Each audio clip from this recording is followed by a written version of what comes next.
Assalamualaikum warahmatullahi wabarakatuh. Bismillah, alhamdulillah, wa syukuri nikmatillah, la haula wa la quwata illa billahil aliyul azim.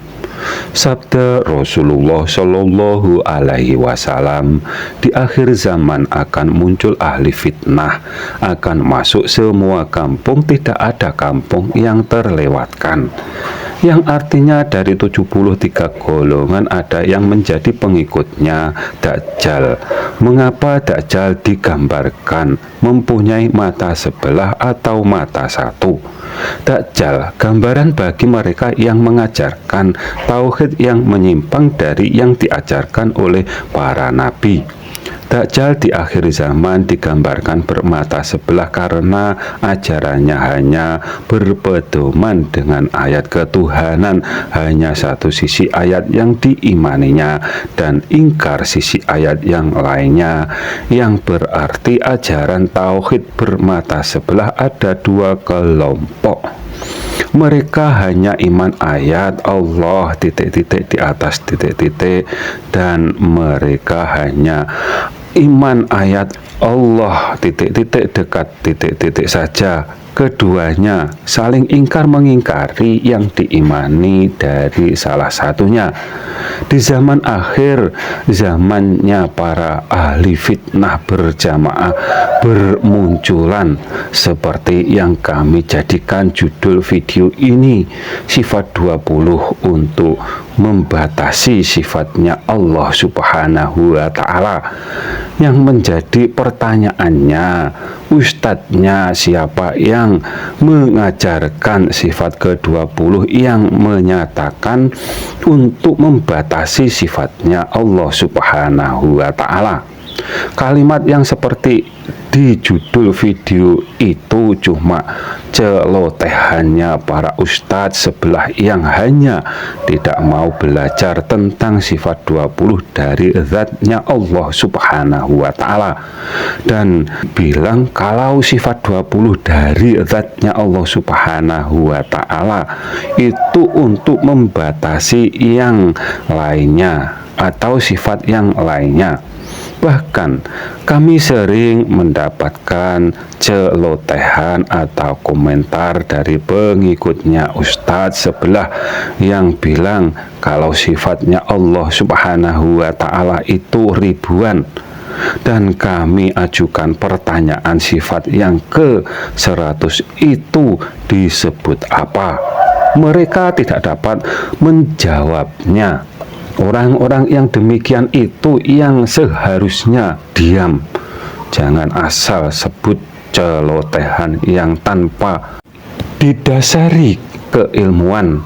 Sesungguhnya sifat 20 dari zatnya Allah Subhanahu wa Ta'ala itu metode untuk memahami sifat zatnya Allah Subhanahu wa Ta'ala yang ada, dan tidak dapat dipisah dari sifatnya yang ada dalam memahaminya.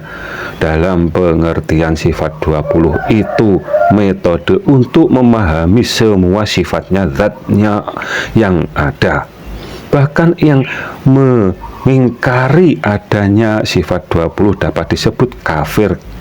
Kata kafir itu dari kebalikan dari kata iman. Iman artinya percaya, yang tidak percaya disebut kafir. Kata kafir dan kata iman identik dengan ilmu agama. Yang tidak beriman dan yang salah imannya, keduanya dapat disebut kafir. Begitu juga yang beriman akan tetapi tidak mau melaksanakan syariatnya nabinya dapat disebut kafir. Contohnya, kita meninggalkan Jumatan 3 kali berturut-turut dapat disebut kafir. Begitu juga yang ingkar sifat 20 dapat disebut kafir juga. Di sifat dari 20 disebutkan wujud yang artinya ada. Orang yang tidak percaya adanya zatnya Allah Subhanahu wa Ta'ala dapat disebut kafir. Sifat yang kedua dari sifat 20 disebutkan qidam yang artinya duluan. Dan untuk memahaminya duluan tanpa berawal belakangan yang tidak berkesudahan. Maksudnya zatnya Allah Subhanahu wa Ta'ala maha awal dan maha akhir. Maha awal dan maha akhir di 90 sifatnya dan asmanya disebutkan, dan sifat wujudnya Allah Subhanahu wa Ta'ala bagaimana. Dan perlu digarisbawahi, pertanyaannya bukan bertanya wujud zatnya, akan tetapi wujudnya dalam kurung adanya bagaimana. Jawabannya adanya maha gaib dan maha nyata. Untuk memahami maha nyata dan maha gaibnya zatnya Allah Subhanahu wa Ta'ala, wajib tahu diri atau wajib mengenal dirinya sendiri secara rinci, secara benar dan tepat. Dirinya manusia ada dua sisi, yang terjadinya dari hukum sebab dan akibat dari kedua orang tua disebut jasmani, yang terjadinya dengan istilah ditiupkan atau yang disebut kun fayakunnya Allah Subhanahu wa Ta'ala disebut rohani. Apa hubungannya dengan sifat maha gaib dan sifat maha nyatanya zatnya Allah Subhanahu wa Ta'ala?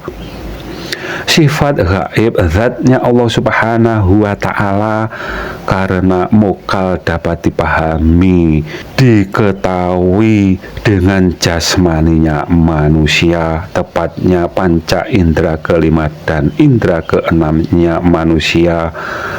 Mokal dapat memahami zatnya Allah Subhanahu wa Ta'ala.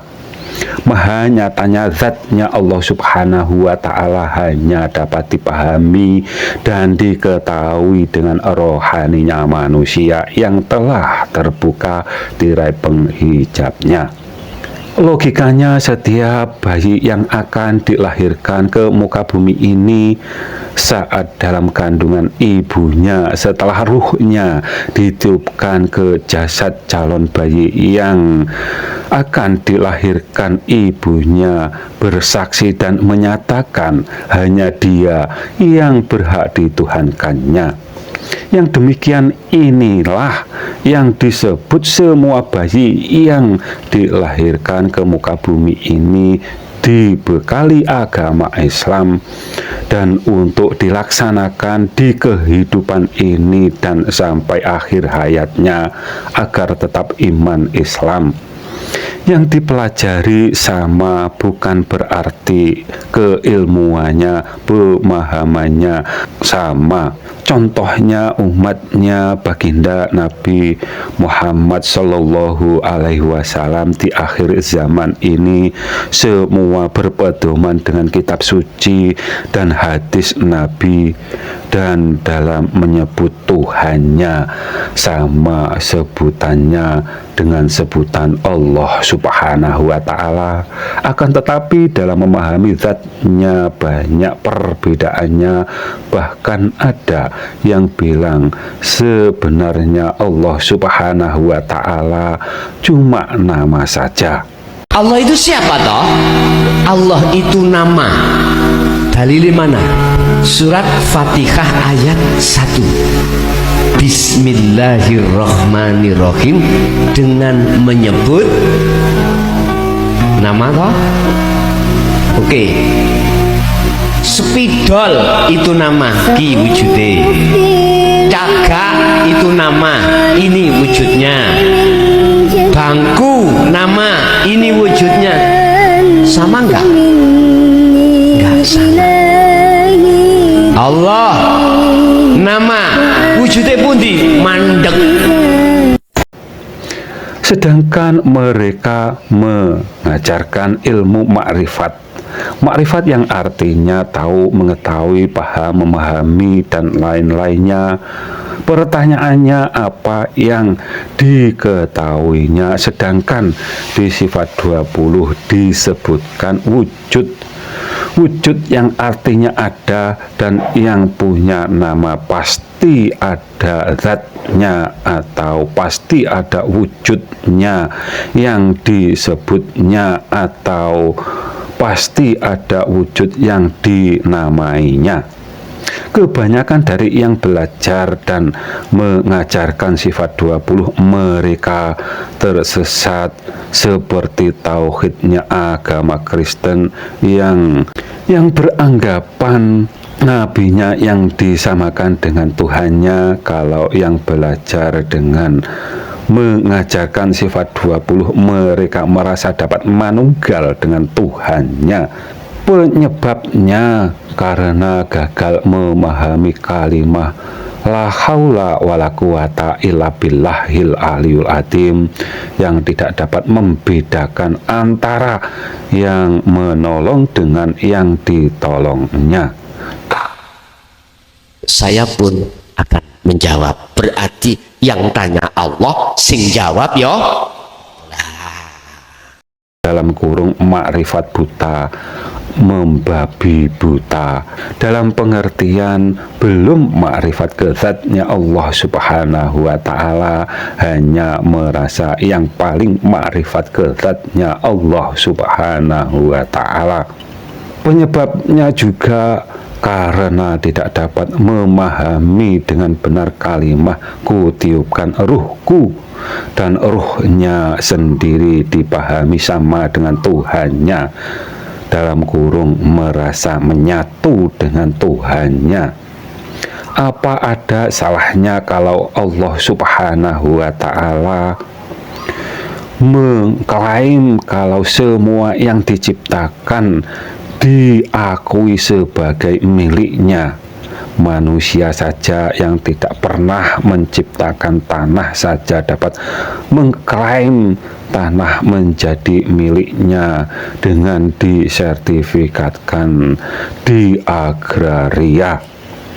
Apabila ruhmu kalian anggap sama dengan Tuhanmu, berarti Tuhanmu sebanyak makhluk yang mempunyai ruh atau yang mempunyai nyawa.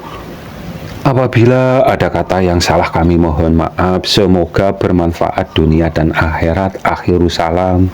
Wassalamualaikum warahmatullahi wabarakatuh.